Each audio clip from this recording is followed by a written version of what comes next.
Self-development with tactics.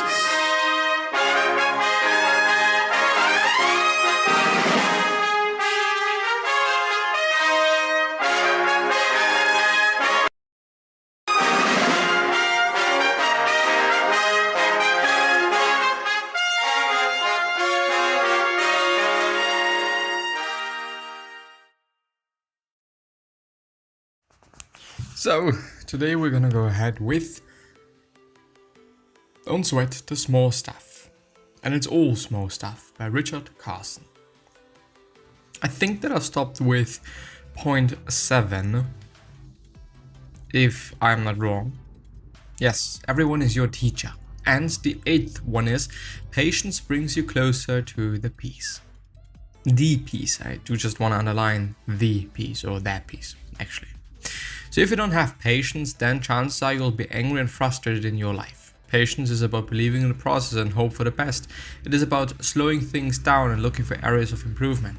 For example, if your boss is giving you troubles, instead of taking a reactive approach, you can slow down and find something to learn from that situation.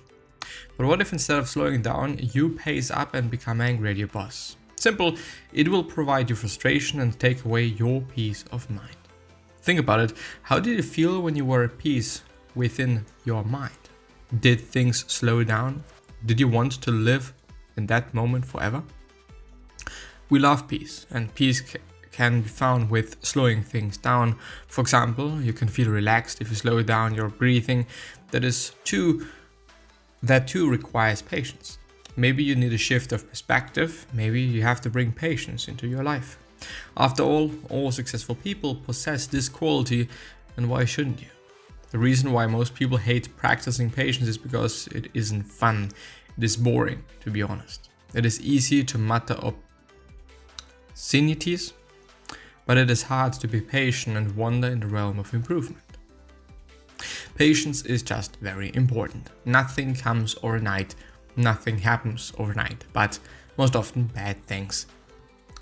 I don't want to emphasize most often. Of course, some people got rich and famous overnight. But, overnight is the thing is, those people do have a certain talent and they are capable of doing something pretty useful and or pretty extraordinary, and or they're doing something extraordinarily good, which is a craft that they have been working on for quite some time, which made them appear like, okay, they got famous overnight. But it wasn't really the case, because they have been working on their craft for several years. So it's not really been an overnight thing, but rather a multiple years thing. The 9th, you need a broad perspective. Perspective is simply how you look at things. The question is, do you have a broad perspective or a narrow perspective? In my opinion, you should go for a broad perspective. By broadening your perspective, you can see things more clearly. Perspective is like a camera lens. You must be able to zoom in and zoom out when needed. When you broaden your perspective, you zoom out on your life and see whether they fit your frame or not. And when you zoom in on your life, you miss out other details and focus on selective details. How can you get perspective on life? Richard shares a simple tip in his book. He says that you should ask yourself, will this matter a year from now? The idea here is, if something matters even after a few years, then it is obviously important. For example, if your graduation degree matters to you even after 5 years, then it is pretty important to you. Cherish it, hold on to it. Having perspective can also help you in your saving your time and energy for the things that are important. For instance, what other people think shouldn't bother a person who has a broad perspective, because he knows that what other people think doesn't matter that much. What you think about yourself is far more important than what some random people think about you. People who have achieved great things in their life often do so with the help of right perspective. Building the right perspective can take time. The easiest way to start mastering the art of perspective is by looking at your everyday problems with more perspective. It isn't as complicated as it sounds, though. Perspective in general. And I do want to say, the easiest way to start mastering the art of perspective is by looking at your everyday problems with more perspective. What might be my problem? Well, and perspective is a pretty broad term in itself, I would say, or by itself, because if I think about my day was pretty stressed out. Occasionally I felt pretty bad because of that. Also, actually a pretty high degree was me not eating enough. And so I could be like, well, it's been a shitty day, I hated it. But on the other hand, I could also be like, well, it's been quite a good day, because I have figured out that whatever I've eaten and or the amount that I've eaten was not nearly enough food for me to be energized, to just live, feel good, be productive, and be on my highest level. So probably tomorrow I'm gonna do it differently. Tomorrow I'm gonna eat more. Tomorrow I'm gonna just maybe eat something different, but probably it's gonna just be more, and something different. But I have clearly underestimated the amount that I should be eating of certain things, And it turned out to be a pretty big thing for me, as I've also realized over the past 2 weeks where I've been trying to cut down a bit, but I've just completely overdone it, and realized that it makes way more sense to eat a bit more, but also to move a bit more. At least this is how I feel about it and how things make sense for me. So today I've been moving quite a lot. I've been doing quite a bunch of shit. I've been outside and whatnot, but I haven't been eating nearly enough as I should have. On the other hand, when it comes to my day and my day being a bit stressful, I could also being like, well, the next day I'm not going to do so much, This could also be a different perspective or another perspective on the same thing. Okay, maybe I should just eat more so that I have the energy to sustain that amount of work, or I just do less. So what is the better option? And now you can just choose, because it is your life and it is what you do. You can choose whatever you want to do, obviously. Life isn't fair at all. If you think that life isn't fair, then sorry, you're terribly wrong. Life isn't some mathematical equation. Oh, I'm sorry, if you think that life is fair, then sorry, you're terribly wrong.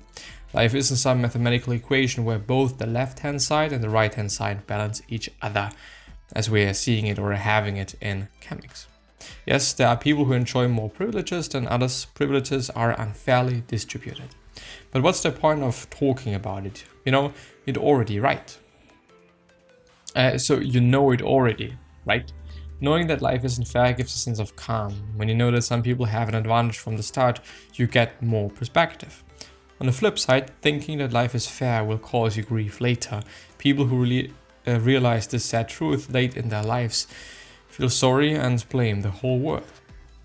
The best approach is to realize that imperfection is a part of this world, so lower your expectations a bit, understand that life is far from fair, adapt to it. You won't get anything for blaming and complaining. It will only cost you your time and energy, sad but true.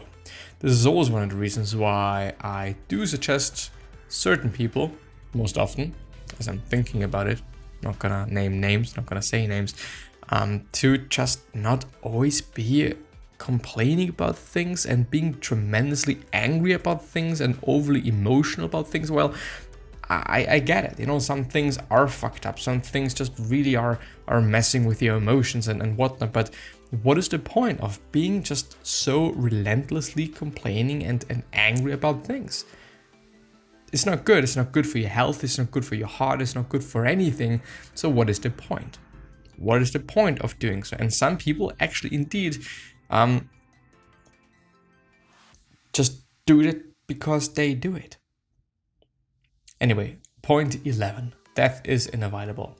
Most people ignore death in their equation of life. Why? Because it is gloomy and unpleasant. Nobody wants to die anyway.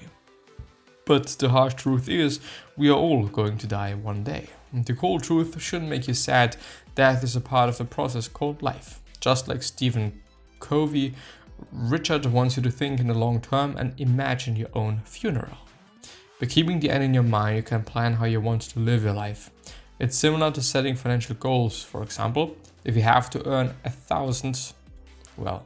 100K this year, you'll think that you'll think that way and take action accordingly. Imagine what you wish to accomplish before you die. Doing this will give you a more generous perspective more than anything else. It is better to have an end goal. If death is inevitable, why not tackle it with what you have got? Another point here that just gives perspective.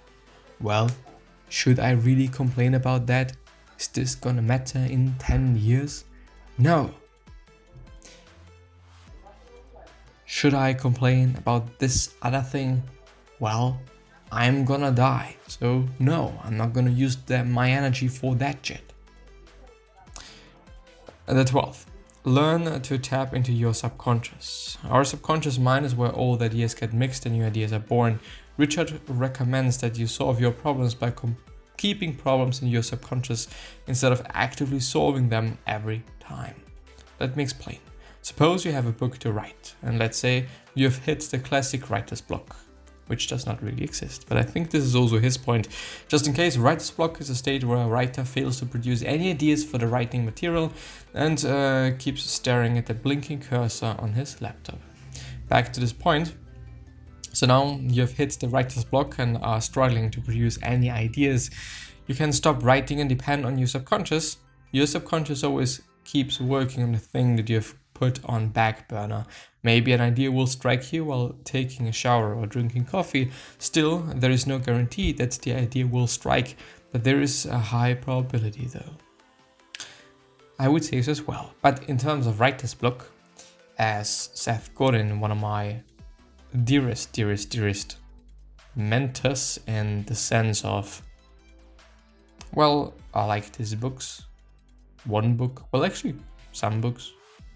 His way of being and living, and the podcast. It is just amazing, and I do consider him a mentor as well as other people, but maybe I'm going to talk about that in another episode or in a separate one.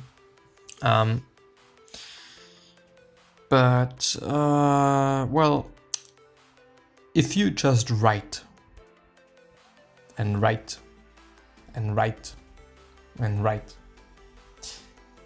inevitably, you are gonna produce something good.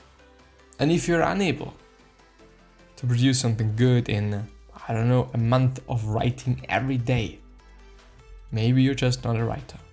Maybe it is just not something you should be doing. But yeah, with that being said, gonna see you the next time.